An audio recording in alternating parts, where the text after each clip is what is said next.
tardes a todos, bienvenidos al webinar en español sobre la trimetilaminuria de Rare Connect. Mi nombre es Marta Campababal y soy una de las coordinadoras de Rare Connect junto con Ropletica, al que seguramente muchos de vosotros ya habéis visto comentando en la comunidad.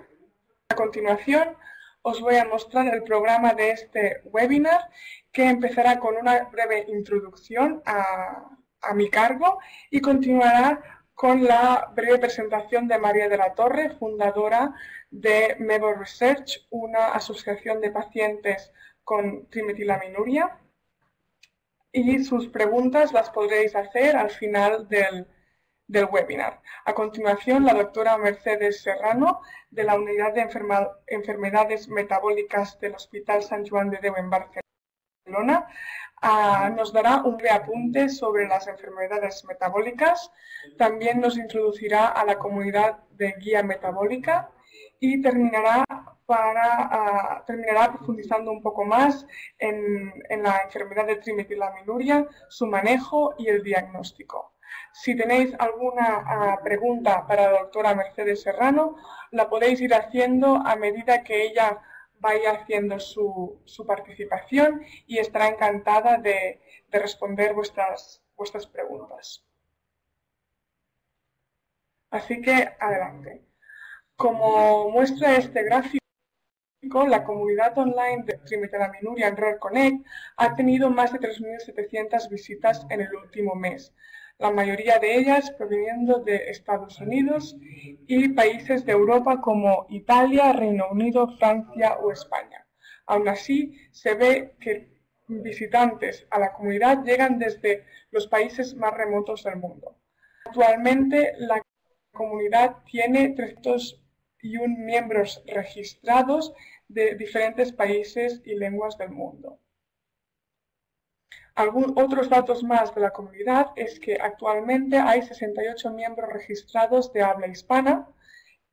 Los miembros de la comunidad pueden leer los 36 testimonios de afectados por la trimetilaminuria y que están traducidos al inglés, al italiano, al francés, al español y al alemán. Igualmente, pueden acceder a los 22 artículos científicos e informativos sobre este trastorno. Actualmente hay 127 conversiones en el foro de la comunidad que están traducidos a 5 idiomas.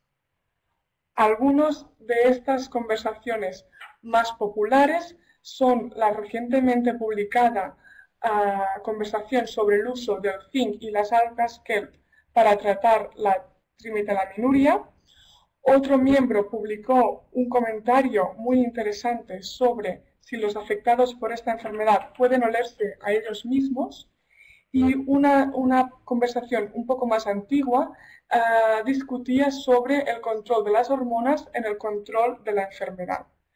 Vosotros podéis participar en estas conversaciones y en otras solo visitando el foro de la comunidad. También podréis iniciar vuestra propia conversación o participar en conversaciones ya existentes. Ahora mismo vamos a dar paso a María de la Torre, fundadora de MEVO Research y una de las moderadoras de la comunidad de Rare Connect.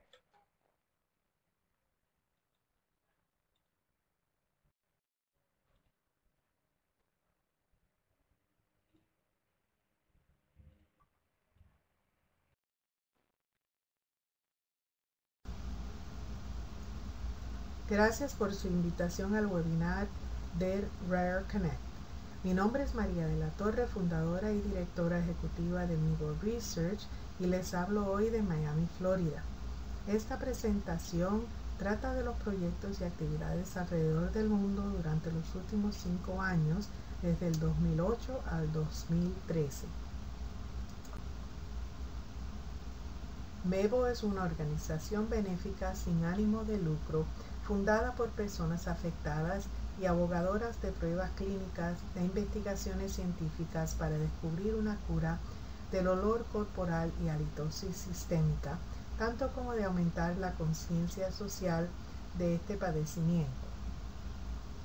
con representantes dedicados a nuestra causa en los Estados Unidos, Reino Unido, España y Brasil, se lleva a cabo un movimiento proactivo con el fin de animar a laboratorios de los diferentes países del mundo a establecer una prueba de selección económica para la trimetilaminuria, con el fin de determinar antemano si es indicado hacerse la prueba de ADN.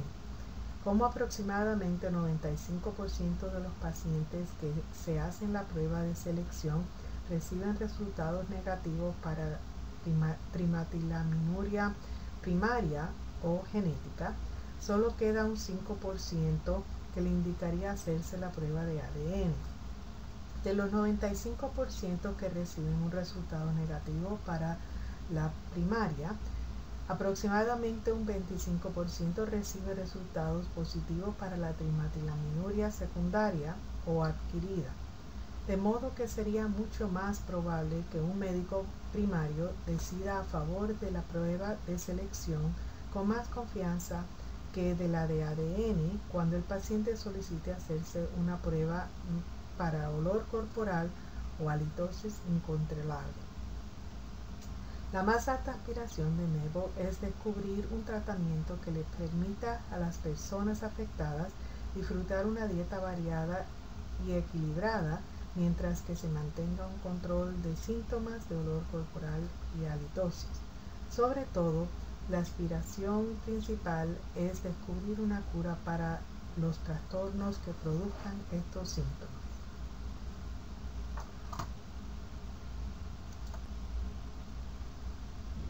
Unamos nuestras fuerzas con MEVO y persigamos proactivamente nuestros derechos humanos a que se produzca un cambio en la mente y el corazón humano alrededor del mundo en pro del entendimiento que los problemas de hedor corporal y halitosis son enfermedades, extendiendo de esta forma el respeto y la dignidad que los enfermos merecen, que se reformen los establecimientos de trabajo y se provean los ajustes e instalaciones necesarias como una solución viable para todos aquellos que sufren a diario, que se incremente social y políticamente los movimientos para establecer programas de asistencia gubernamental con el objetivo de habilitar y permitir a los enfermos una vida digna y productiva.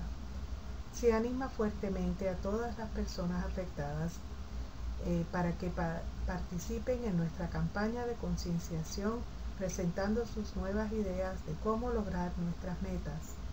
Pueden notificarme por correo electrónico explicando específicamente qué servicio voluntario pudiera ofrecer a esta causa. La misión primaria de MEVO es llevar a cabo investigaciones de trastornos que produzcan hedor corporal y halitosis sistémica, tal como la trimetilaminuria. Con lo difícil que es recaudar fondos para llevar a cabo investigaciones científicas, es aún más difícil obtener fondos para investigaciones de otras causas de olor corporal y halitosis que todavía no hayan sido identificadas. Aún así, MEVO insistirá en búsqueda de investigaciones formales. Nos complace anunciar que el Medical Research Council, el Consejo de Investigación Médica británico, ha otorgado una muy generosa beca de 358,000 libras esterlinas británicas, equivalente a 422,000 euros o 552,000 dólares norteamericanos, a investigadores británicos con la directora de la investigación Elizabeth Shepherd, profesora de biología molecular de University College London, para estudiar un posible tratamiento farmacológico para la trimetilaminuria. La profesora Shepherd ha sido un fuerte consejero científico de MEVO a través de los años y un miembro del Consejo de Revisión Institucional de MEVO. Todo su trabajo con MEVO, incluyendo las 2 presentaciones de PowerPoint que nos ha hecho para nuestras 2 conferencias anuales, han sido sin cobrar. Estamos muy agradecidos a la doctora Shepherd por su dedicación a nuestra causa y le deseamos lo mejor en su investigación de la medicina efectiva para nosotros para poder vivir una vida normal. Motivos para financiar este estudio siempre es bien recibido y puede hacerse a través de los blogs de Mevo. El mes de abril 2013 concluyó la recolección de muestras de alientos a través de un año para el estudio exploratorio de compuestos volátiles en aliento. Este estudio fue costeado por los participantes y fue efectuado por Mensana Research. El análisis de datos se está llevando a cabo actualmente y los informativos se anunciarán tan pronto estén disponibles.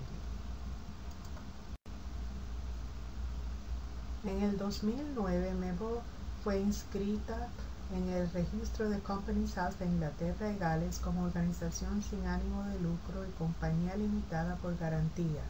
En el 2010 se registró Mevo como organización benéfica pública sin fines de lucros en los Estados Unidos.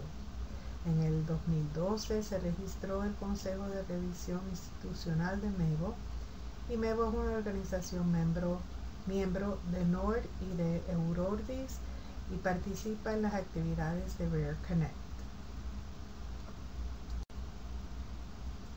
Mevo tiene algunos sitios web: el blog inglés, el sitio web inglés, el blog español y portugués, el sitio web portugués y un sitio de Facebook y un grupo secreto de Facebook. Mevo le ha dedicado considerable tiempo y esfuerzo a la búsqueda de una prueba de bajo costo disponible a todos los afectados alrededor del mundo que no tengan acceso a un seguro social o privado que cubra el costo de la prueba. Hemos desarrollado un programa de análisis de orina con Cleveland Clinic que no requiere órdenes médicas y el cual nos indica los resultados de ambos, trimetilaminuria primaria, la genérica, y trimetilaminuria secundaria, adquirida, por solo $150 estadounidenses. Desafortunadamente, el costo alto de envío y el cambio de moneda de algunos países resulta prohibitivo para algunas personas. Por lo tanto, la campaña de concienciación es imprescindible para hacerles llegar información de trimetilaminuria a médicos alrededor del mundo para crear una demanda para la prueba de orina y de sangre en todos los países del mundo o por lo menos en cada continente. Me complace anunciar que un laboratorio en Río de Janeiro y Sao Paulo, Diagnósticos Laboratoriais Especializados DLE, se ha acercado a Mevo para establecer una colaboración e iniciar un programa de análisis de orina para trimetilaminuria. Inicialmente se enviarán las muestras de orinas a Mevo en Miami, pero eventualmente el laboratorio DLE comenzará su propio programa de análisis de orina. En la actualidad, DLE efectúa la prueba de secuenciación de ADN para trimetilaminuria y ofrece asesoramiento a los de resultados positivos. Este nuevo servicio no solo será accesible para los brasileños, sino también para personas afectadas en otros países de Sudamérica. Cuando nos reunimos hace 5 años, en el 2008, para iniciar la misión de Mevo, estábamos conscientes de la inmensa tarea que teníamos por delante. Claramente entendíamos que se necesitaba reunir a las personas afectadas con este trastorno alrededor del mundo para después unirnos a los expertos. ¿Qué mejor medio que el Internet para propagar este movimiento?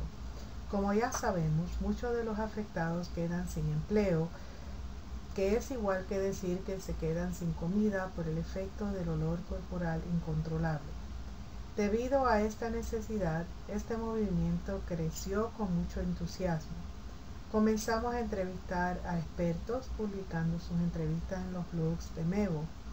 Eventualmente establecimos buenas relaciones con muchos expertos, los cuales se inspiraron a crear presentaciones de PowerPoint como las siguientes.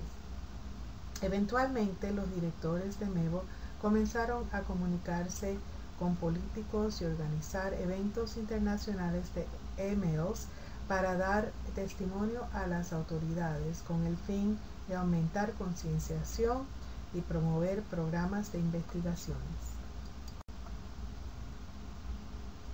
Debido a la Organización Unidas de los Afectados para la campaña de concienciación, se ha incrementado a través de los años la demanda de la prueba de trimetilaminuria y de investigaciones, como nos indica esta gráfica que nos proporcionó Nigel Manning, asesor científico de MEVO y científico clínico principal.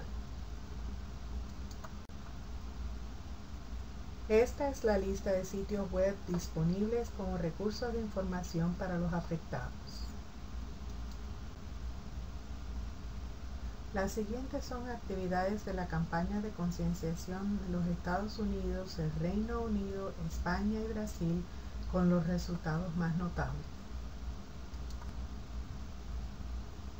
La directora de Relaciones Públicas de MEVO se ha reunido con los legisladores en el Capitolio de Washington, D.C. y ha creado un video para la campaña de concienciación llamado La vida y trabajo con trimetilaminuria. De hecho, este video está publicado en los sitios web de MEVO y en el sitio Rare Connect de Urologies Nord, y representó a MEVO en este video en el Centro Clínico de los Institutos Nacionales de la Salud en Washington, D.C., el 29 de febrero del 2012, el Día de las Enfermedades Raras.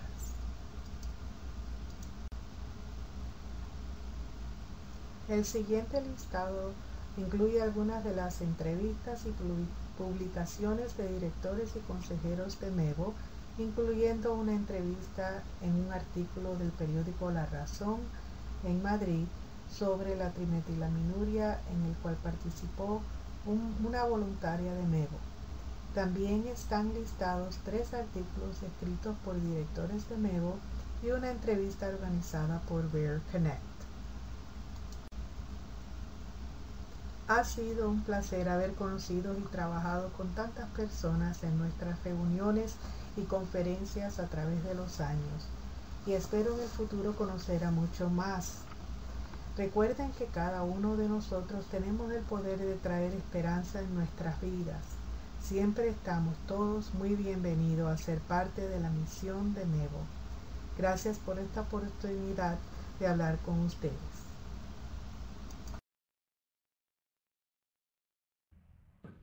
Perfecto, María, muchas gracias por tu tiempo y por tu presentación. Vamos a continuar con la presentación de la doctora Mercedes Serrano.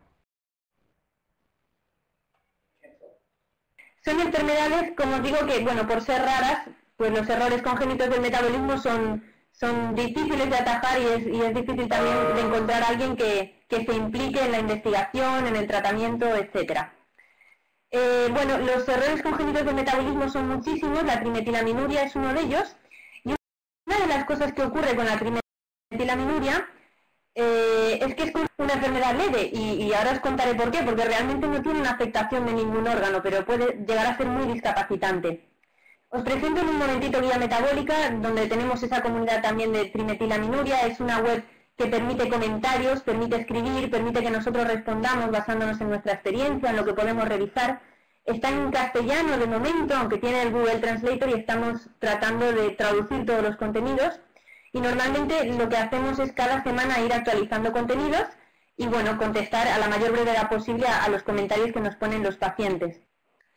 Nos dimos cuenta de que para muchas enfermedades había muchísima información, porque, bueno, eran enfermedades muy prevalentes o eran enfermedades muy populares por algún motivo. Sin embargo, cuando uno va a buscar información en enfermedades raras, pues la información es muy escasa. Y si encima buscamos información que uno pueda comprender sin ser médico, sin ser biólogo, pues hay una carencia dramática de ese tipo de información más asequible. Así que nuestra idea fue crear una plataforma interactiva para personas que tuvieran un interés en esas enfermedades, pero sobre todo pacientes familiares, porque esto nació de una necesidad de nuestros propios pacientes que venían al hospital. Con esta plataforma nosotros facilitamos el acceso a la información, no solo en cantidad, porque aquí se la agrupamos, se la aglutinamos, sino también en calidad, en una forma que ellos lo pudieran comprender. Además está la posibilidad de hacer grupos de soporte. Tal vez no es igual que RedConnect, es una faceta diferente porque no es tanto entre familias, sino que también estamos los médicos supervisando, pero bueno, sí que posibilita ese desarrollo de grupos de soporte y por otro lado, por supuesto, el contacto con especialistas que bueno, más o menos estamos en un centro de referencia y por tanto tenemos alguna experiencia en que basar las respuestas. Como veis, esta es la página o el modo de trimetilaminuria en guía metabólica. Ahora mismo tenemos 232 personas que por un motivo u otro se han interesado. Habrá pacientes, habrá familiares, probablemente también hay investigadores, hay médicos. Hemos visto que un 15 a un 20% de la gente que nos visita son médicos, que muchas veces no encuentran información asequible también para ellos en otros sitios más complejos. Y es una comunidad que se mueve bastante. Veis que hay 65 participaciones, de las que podemos decir que la mitad son contestaciones nuestras, de la nutricionista mía, y el resto son de pacientes. Si os fijáis lo que os decía antes, la trimetilaminuria, aquí en el encabezado ya lo ponía, que es un error congénito del metabolismo leve. Y se habla de leve porque realmente solo produce mal olor, pero solo no es solo, sino que realmente lleva asociado muchos problemas sociales e incluso psicológicos y psiquiátricos, como hay muchas publicaciones que lo demuestran. Bueno, es una enfermedad, o también se conoce como síndrome de olor a pescado, y está considerado un error congénito del metabolismo. Se caracteriza por este olor porque hay una excreción excesiva en todas las secreciones, en la orina, en el sudor, en el aliento, de un compuesto que se llama trimetilamina. Como sale por orina, se dice trimetilaminuria. La trimetilamina es esta sustancia que veis aquí, que tiene 3 grupos metilo, el CH3 y una N que es un nitrógeno, y es un compuesto que normalmente se forma en el intestino porque las bacterias degradan unos productos de la dieta, como por ejemplo el pescado, especialmente el pescado azul. Hablaremos de qué tipo de pescado azul, pero también los huevos, el hígado, las vísceras en general, las legumbres. Hay gran cantidad de alimentos que tienen precursores de la colina, que es lo que estas bacterias van a utilizar para producir la trimetilamina. ¿Y cómo se forma esta trimetilamina? Pues en condiciones normales, en el hígado, me veis el cursor, ¿verdad? ¿Sí? ¿Veis la flechita, sí? Vale, pues como veis aquí, de la alimentación viene en forma de trimetilamina N-óxido, junto con la colina. Las bacterias que tenemos en el intestino, que son bacterias normales y que realmente nos ayudan a cumplir funciones de la digestión, van a separar estas sustancias en trimetilamina. La trimetilamina aumenta muchísimo y el problema que tienen estos pacientes es que esta enzima FMO3, que es la flavinmonoxigenasa, es incapaz de volver a pasar esta trimetilamina otra vez a trimetilamina N-óxido, con lo cual se acumula la trimetilamina, que es lo que produce el mal olor, y se acumula en la orina, en el sudor, en el aliento. Por mucho que el paciente se lave, pues siempre tendrá saliva, siempre tendrá orina y siempre exudamos un poco, tenemos un pelín de sudor. Bien, ¿y por qué se produce ese defecto de esa enzima que se llama flavinmonoxigenasa, la FMO3? Bueno, pues se produce normalmente porque el gen de la FMO3, que está por esta zona, el cromosoma 1, está mutado. Quiere decir que la información para que se produzca una proteína, una enzima normal, está alterada. Y está alterada en la copia de este gen que tenemos de nuestro padre y en la copia de este gen que tenemos de nuestra madre. O sea, que es una enfermedad en la cual el padre y la madre son portadores y normalmente son los hijos los que tienen las 2 copias de información para esa proteína anormal y se manifiesta la enfermedad. Esta es la proteína, tiene 3 isoformas, ¿veis? Esta proteína tan pequeñita que hay aquí, pues es la que causa cuando no funciona bien, cuando no tiene una estructura normal, que se produzca la acumulación de trimetilaminuria y el mal olor corporal. ¿Por qué decimos que es un error congénito? Pues decimos que es congénito porque la información alterada para producir esa FMO3 la tenemos desde que nacemos. Lo que pasa es que los lactantes no toman suficiente cantidad de colina en su alimentación, que se basa sobre todo en la leche materna, como para tener ese olor. O sea que solamente cuando el niño empieza a comer alimentos ricos en colina es cuando empieza a manifestar. Como os decía, se trata de un trastorno genético de herencia autosómica recesiva, es decir, que los padres son portadores de las mutaciones, pero no sufren los efectos de ese déficit. Y cuando los padres transmiten la mutación al hijo, cosa que ocurre con un 25% de probabilidades, o sea, en la situación ideal, si tuvieran 100 hijos, imaginemos, tendrían 25 afectos, 50% serían portadores, o sea, igual que los padres, y 25 no serían ni portadores ni afectos. Dependiendo del cambio que se produzca en esa información, pues se puede producir una actividad de esa proteína más o menos alterada.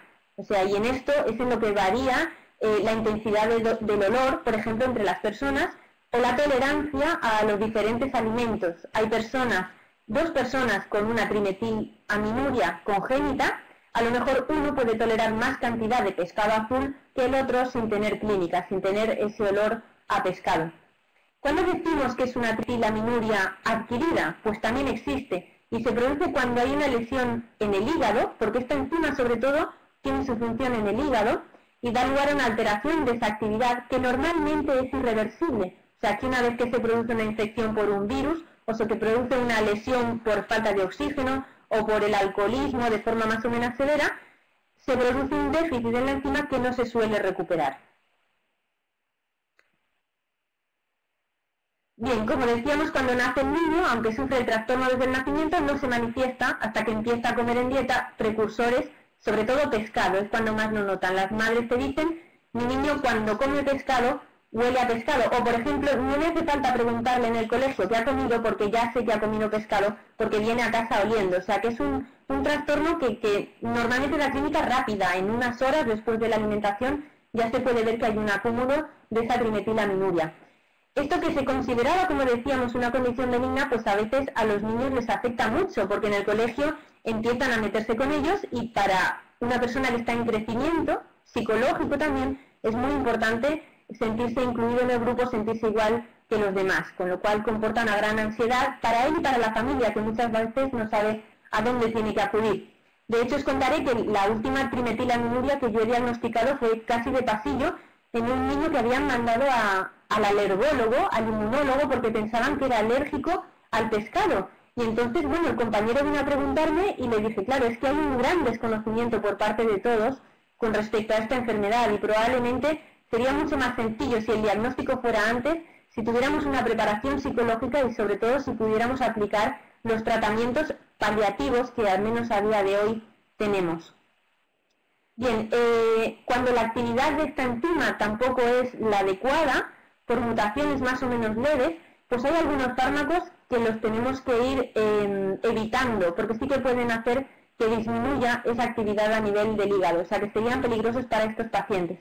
Pero como decía, es muy poco habitual que presenten manifestaciones clínicas como de fallo del hígado o de fallo de otros órganos. Normalmente es solamente, y pongo ese solamente entre comillas, el mal olor.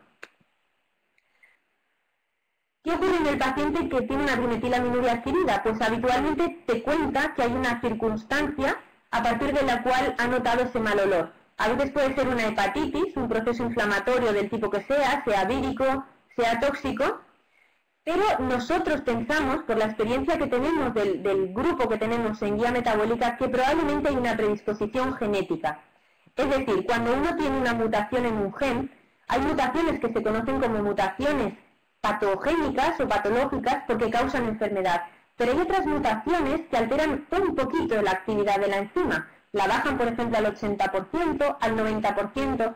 Nosotros pensamos que estas personas que a partir de un proceso inflamatorio o tóxico por un fármaco que han tomado, de repente empiezan con una clínica, probablemente sí que tienen algo a nivel genético, probablemente sí que tienen polimorfismos que facilitan que les pase eso, porque no le pasa todo. Ante los mismos fármacos, como por ejemplo los derivados del ácido retinoico, hay mucha gente que los toma y no les pasa, y sin embargo algunos pacientes sí que empiezan con este olor a trimetilamina, a pescado podrido.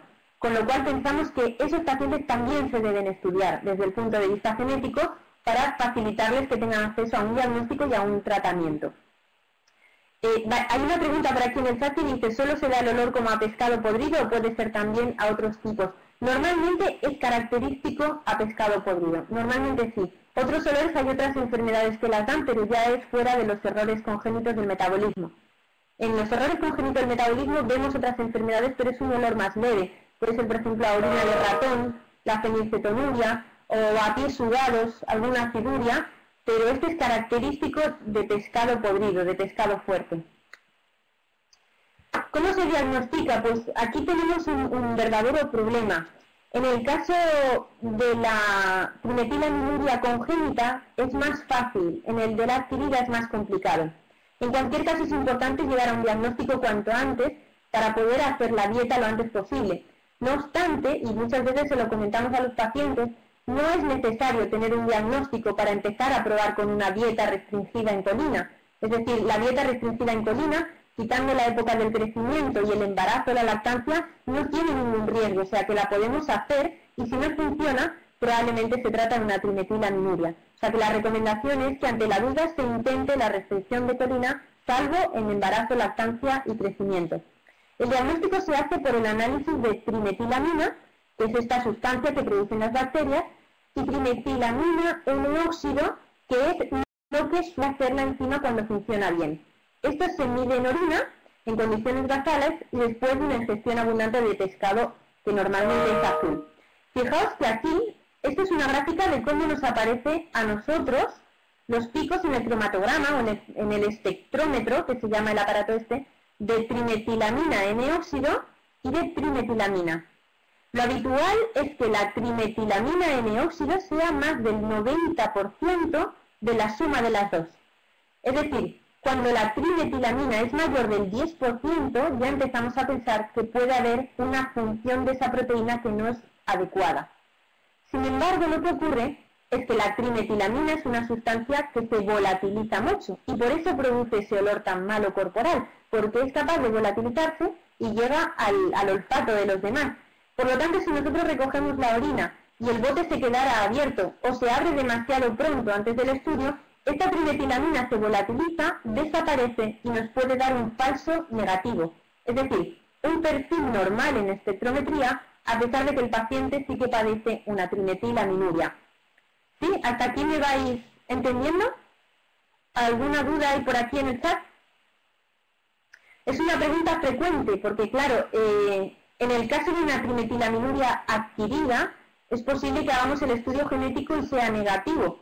Entonces, la única forma de diagnóstico sería medir la trimetilamina en orina, pero con este riesgo que os digo de que haya falsos negativos.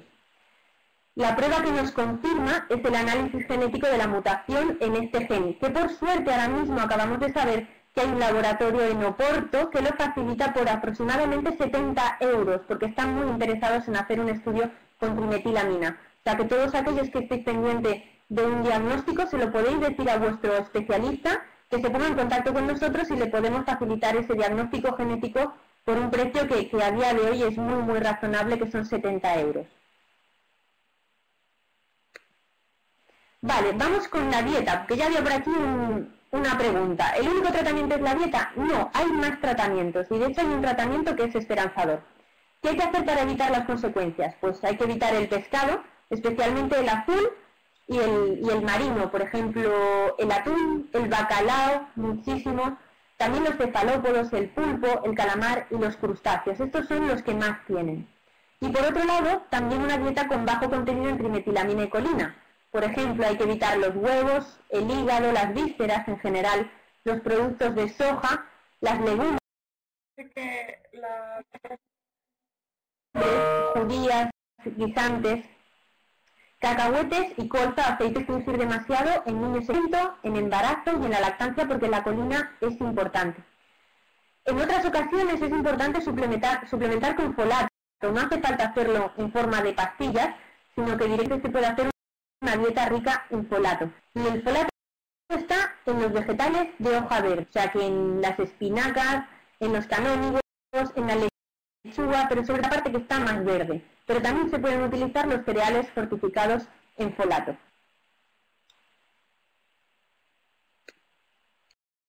Vale, ¿qué más otras cosas podemos hacer? Podemos utilizar jabones ácidos, jabones que tengan pH por debajo de 7, 5,5, 6,5, son fáciles de encontrar en las farmacias, y muchas veces se recomiendan para otro tipo de alteraciones de la piel. A veces, en ocasiones en donde el paciente se encuentra muy incómodo y son situaciones sociales de riesgo, va a pedir trabajo, tiene una entrevista importante, puede ser necesaria la eliminación de ese exceso de trimetilaminuria por medio de la eliminación de bacterias. Como las bacterias son las que producen ese paso a la trimetilamina y ese acúmulo, lo que podemos hacer es cambiar la flora intestinal. Aunque esto no se puede hacer de forma continua, porque la flora intestinal, como decíamos, nos ayuda a hacer la digestión de otras muchas sustancias, o sea que en realidad tenemos beneficios mutuos. Pero bueno, hay algunos fármacos como el metronidazol, que es un antibiótico que se utiliza con relativa frecuencia, que podemos utilizarlos también en situaciones concretas. Acordaos aquí siempre que tiene que ser con receta médica. Hay farmacias que todavía venden antibióticos sin receta, pero no, siempre hacerlo de forma controlada, porque así el médico puede ir apuntando cómo os ha sentado, si os ha ido bien, si no, y tenerlo grabado para otras ocasiones en las que haga falta utilizarlo. ¿Cuáles son las preguntas más frecuentes que nosotros vemos en el muro, en el grupo de trimetilaminuria en guía metabólica? Por un lado, hay una pregunta recurrente sobre todo en los más mayores, en los adultos. ¿A qué especialista debo dirigirme? Parece que para la edad pediátrica está más claro que hay especialistas en enfermedades metabólicas y ya empieza a haber también especialistas en adultos. Pero bueno, en general, puesto que se trata de una enzima hepática, yo creo que hay que remitir al gastroenterólogo y en caso de que estén más especializados al hepatólogo. El hepatólogo es la persona que se dedica a las afecciones del hígado. La otra pregunta que nos hacen es ¿dónde me pueden hacer el estudio en orina? Normalmente nosotros ahora mismo lo enviamos a Holanda. Se hacía aquí en el laboratorio de veterinaria, lo hacían por espectroscopía, pero veíamos que había muchísimos falsos negativos, con lo cual directamente, y dado el precio del estudio genético, hemos dejado de hacer el estudio en orina, por esto que os digo de que muchas veces da falsos negativos. Entonces ahora hemos localizado un lugar en Portugal donde pueden hacer el estudio genético, que es barato, también se hace en Galicia, es un poquito más caro, pero también en nuestro país lo podemos hacer. Y lo que comentábamos, ¿puede afectar algún órgano? Es raro, es verdad que son pacientes que tienen especial vulnerabilidad con algunos fármacos, pero teniendo en cuenta esto, se queda en un problema de olor corporal. Y la otra pregunta que nos dicen es, ¿alguna vez mejoraré si es una trimetilaminuria adquirida?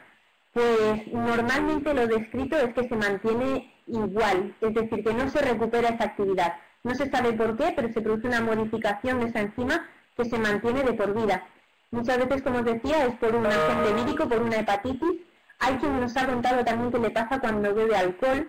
Algunas chicas nos cuentan, y esto está descrito, que les ocurre solamente durante la menstruación, probablemente son formas menores. Durante la menstruación también hay un descenso de la actividad fisiológica de esta enzima y por lo tanto en pacientes que son portadores o tienen mutaciones leves también puede pasar. En algún caso ha sido con isotretinoína, que es un fármaco que se utiliza para el acné, pero es un fármaco que es muy hepatotóxico. Y vale, nos preguntan por aquí que fue diagnosticada una paciente de Natalia, de trimetilaminuria secundaria adquirida y que prácticamente no tiene olor a pescado y es más olor fecal. Bueno, si el diagnóstico se basó en un estudio bioquímico, a lo mejor sí que merecería la pena hacer el estudio genético. O sea, que yo creo que lo que deberíamos hacer es todos estos pacientes que presentan una forma adquirida, reunirlos, llegar a hacer el estudio genético y a lo mejor llegar a hacer una recomendación, ¿no? Una publicación diciendo, bueno, pues hemos visto tantos pacientes con sospecha y al final se concretaron tantos, con lo cual merece la pena o no merece la pena hacer genética. Pero yo creo que sí. La sensación que tenemos desde el equipo de guía metabólica es que merece la pena hacer el estudio genético y descartar que sean portadores, sobre todo de cara a un consejo genético, de cara a poder tener hijos que sean sanos y que no padezcan la enfermedad. En cuanto a avances y publicaciones recientes, lo cierto es que no hay mucho, es una enfermedad que no despierta, ya lo sabéis, mucho interés entre los científicos, porque no hay ninguna afectación orgánica, sino que más bien es un problema social, psicológico, psiquiátrico. Pero sí que hay una publicación muy bonita de mediados del año pasado, de 2012, donde se habla de las posibilidades de el aceite o las hojas, un extracto de las hojas de cilantro para combatir este olor. Se trata de un estudio donde pusieron personas sanas y les ofrecieron diferentes concentraciones de trimetilamina.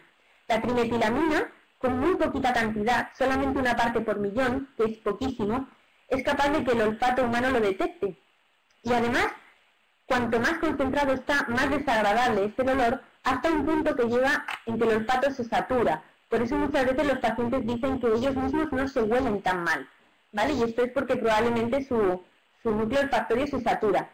Bueno, pues en esta publicación cogen personas sanas y les ponen a oler trimetilamina en diferentes concentraciones y luego a esta trimetilamina le añaden este extracto que os digo de las hojas de cilantro.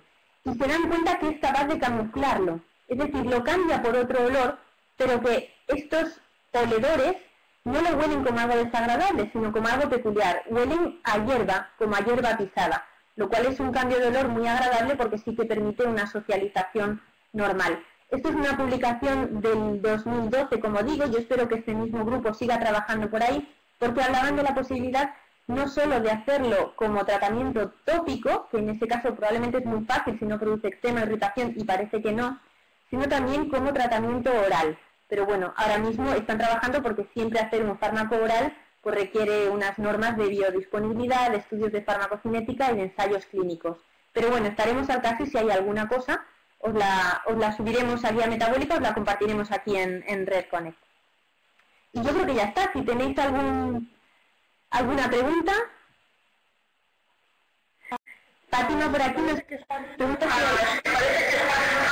si hay algún producto de higiene más adecuado o que pueda producir algún tipo de alergia. En general lo que se utiliza son jabones de avena con pH bajo, que ya es lo que recomendamos para los niños, por ejemplo, con dermatitis atópica. Se les dice gel de avena y que tenga además bajo el pH. 5,5, 6,5 es un pH adecuado que suele neutralizar bastante bien el olor. Pero bueno, cada caso es diferente. Hay cosas muy resistentes y situaciones bastante desesperadas que nos han comentado en la comunidad.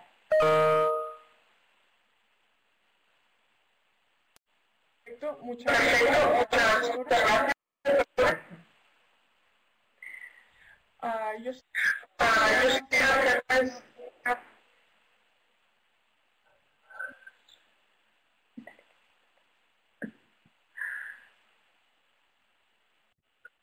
Mercedes, ¿podrías bajar el volumen? Sí. Ahora. Solo trasladarte una pregunta que ha aparecido recientemente en la comunidad y que mantiene a todos los miembros de la comunidad pendientes, que es el uso de zinc y algas gel en el manejo de la enfermedad. Porque un paciente confirmó que no tenía nada de dolor después de estos comprimidos.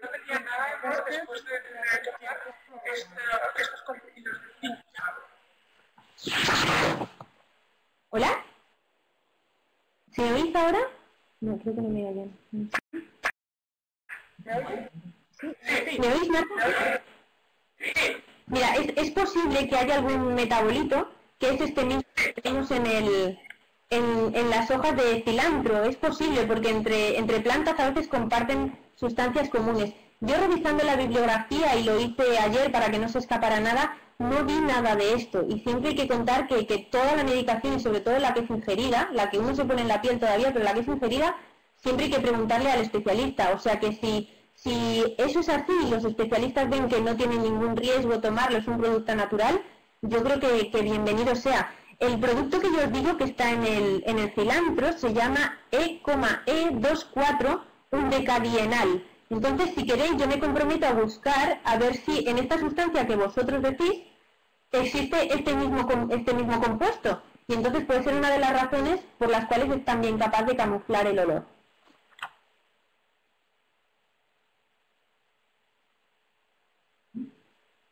Vale, perfecto. Si alguien tiene alguna pregunta, por favor, la puede escribir en el chat.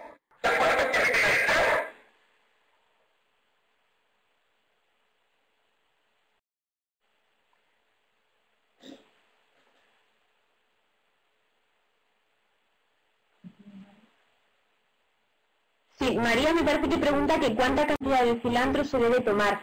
En realidad, ellos todavía no han hecho una recomendación, los autores de este artículo. Lo que dicen es que cuál es la concentración a la cual el olfato es capaz de no oler la trimetilamina una vez que tú le añades esta sustancia. Y realmente lo que ellos hablan es que lo primero que piensan hacer es un preparado tópico. O sea, que no sé, a lo mejor en cantidades de cilantro pueden ser cantidades industriales, ¿no? Pueden ser kilos. Con lo cual yo creo que es mejor casi esperar a ver qué nos dicen ellos.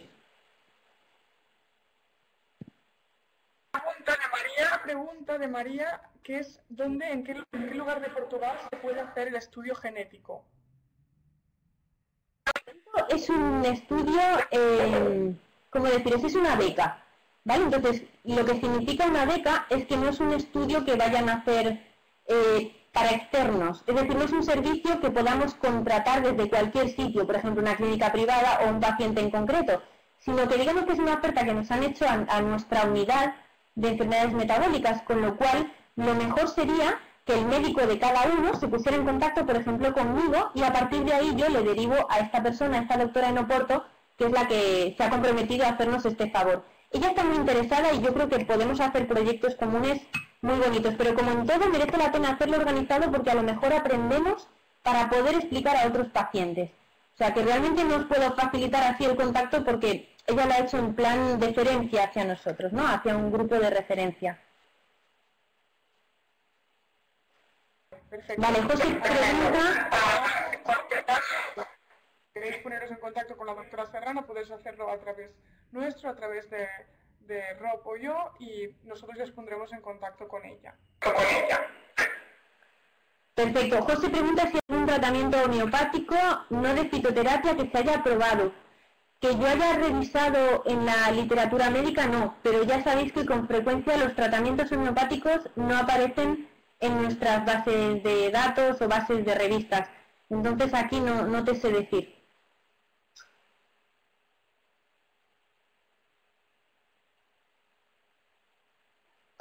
Vale, otra pregunta que es muy frecuente. ¿Cómo deberíamos proceder si el médico que nos atiende no tiene conocimientos?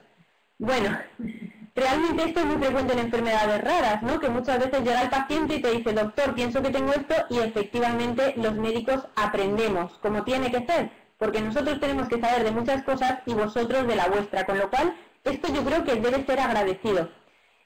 Se puede descargar, por ejemplo, el panfleto informativo que hay en Guía Metabólica o la información que tenéis en Red Connect, llevársela y decirle, mira, es que esta entidad existe, me he estado informando, estas son las posibilidades y yo creo que tengo esto.